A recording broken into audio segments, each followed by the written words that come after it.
Welcome everyone back to the channel. In this video I'm going to go over the top 5 reasons why you may want to look into purchasing a Subaru WRX versus an STI. Now really there's no wrong answer in which one you purchase, but this is coming from my opinion owning a 2020 Subaru WRX, and I actually test drove both multiple times back to back, so I'm going to give you the reasons why I think the WRX is a better purchase over the STI, or maybe why you want to purchase the WRX versus the STI. So the first big reason is going to be price. The base STI is going to be between $5,000 and $8,000 more than your WRX. So if you get just a base or even a premium WRX and you compare that price-wise against a base STI, you're looking at between $5,000 and $8,000 difference, again depending on what trim you get, what model, but that's a significant amount of extra money to pay. So if you're in any type of budget, the WRX is overall a better value for money. The second other reason is going to be the engine and the fuel mileage. So the WRX has a 2.0 direct injected engine, so it gets a little bit better fuel mileage than the STI. Currently I'm getting about 24 miles per gallon combined over the first 1,000 miles in my 2020 WRX. I have noticed on the interstate I can get close to 30, depending on, obviously the temperature outside, how you drive the car, but you can get significantly better gas mileage in the WRX just because it's a newer engine than the STI, which is an older type engine. From what I've looked at online, the STI gets anywhere between 15 and 20 miles per gallon, sometimes 21, 22, depending on if you drive a little less aggressive, but they both take premium fuel, so if you're getting 5, 6, 7 miles per gallon more, that's a significant amount, especially if you're driving long distances. If you're not driving this car as much, you may not notice it, but if you're driving it as a daily driver, you will notice it at the pump that the STI will just go through the fuel way quicker than the WRX, and that's just because of the newer engine.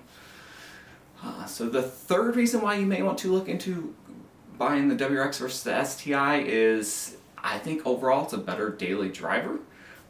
It has, again, the newer engine, twin scroll turbo, so its torque is way lower in the RPM, so torque comes on about 2,000 RPMs, 2,000, 2,500, you can really hear that turbo kick in, whereas in the STI you really have to drive it really hard and get the RPMs up before you start getting into that peak power and that peak boost, which is hard to do around town. So if you're just looking to daily drive this around town, I think the WRX is overall the much better overall value. The STI could see you getting into a lot of trouble because I found it difficult to drive slow in that car. For some reason you really have to rev it out, get the RPMs up, and the next thing you know you look down and you're going 65 and a 35, which isn't safe.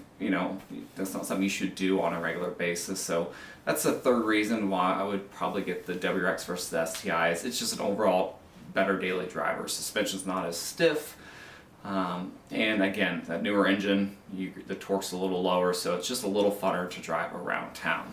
So the fourth reason why I would recommend getting the WRX versus the STI is, over the long haul, it's going to cost less to maintain. So the STI has bigger brakes, bigger rims, which relates to bigger tires. So let's say in the winter you're looking to get new tires and rims because you can't drive on performance tires in the summer with this. So if you live in a winter climate, you're going to have to get new tires no matter what, and it's just going to be a lot cheaper to do that on the regular WRX.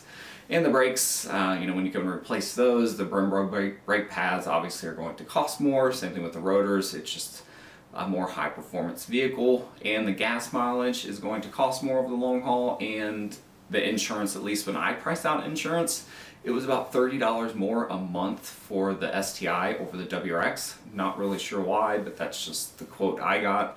So over the long period of the car, you're going to obviously pay more for it, for maintenance, insurance, gas, and whatever type of loan you get. Obviously you're going to be paying some interest on that, so it's just going to cost more for the long haul. So the fifth reason I'd recommend going with the WRX versus the STI is that it's plenty fast enough. Again, I test drove both back to back 3 or 4 times. Yes, the STI is a little more aggressive, obviously for the sound, but that extra horsepower, you really don't notice it all that much. I could see how you would notice it on a track, but the WRX is fast enough. Again, if you're just driving around town and, you know, on some back roads you want to have a little bit of fun, you don't, I think, need that extra horsepower and that extra aggressiveness that the STI gives you. With that being said, obviously if you can afford the STI and that's what you want, I would go that route, but the WRX is plenty fast enough. Actually, it's a little too fast, it can get you in trouble, and I'm not one that likes to drive, you know, dangerously on the streets. It's just not a smart thing to do. So those are my top 5 reasons why I think the WRX is a better purchase than the STI. Obviously they're getting ready to refresh these both here soon, so I'll be interested to see what they do there. But both of them are great options, but for most people, unless you're taking this to a track and you're okay with, you know, shelling out the extra cost, I think the WRX is the better overall vehicle for most people.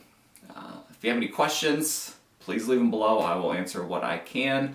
Next video I'm going to do is the top 3 reasons why I think you should get the STI over the WRX. I honestly couldn't come up with 5. There's really 3 specific reasons why you may want to go that route.